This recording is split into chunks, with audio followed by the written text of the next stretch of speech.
এই রোগটা আজকে কত বছর? আজকে 4 বছর ধরে। 4 বছর ধরে। তো এই রোগের জন্য কোথাও যান নাই? আসসালামু আলাইকুম। ওয়ালাইকুম সালাম ভাই। আপনি কোথেকে আসছেন? আমি রংপুর থেকে এসেছি। রংপুর থেকে আসছেন। তো আপনার এই রোগটা আজকে কত বছর? আজকে 4 বছর ধরে।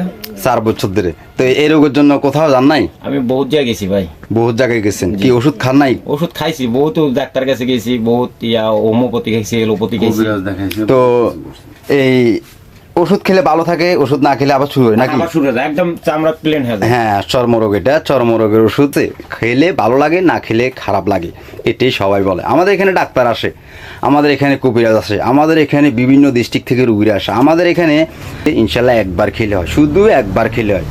আমি বলবো আপনার এটা কম, আপনার থেকে আরো কঠিন কঠিন রোগ নিয়ে আমাদের এখানে আসে। একবার খেলে হয়, একবার খেলে হয়। তো ইনশাল্লাহ ভালো হওয়ার পরে আপনার থেকেও আরো কঠিন যদি কোনো রোগ থাকে, রোগী থাকে চর্মরোগের, আমাদের কাছে নিয়ে আসবেন ইনশাল্লাহ।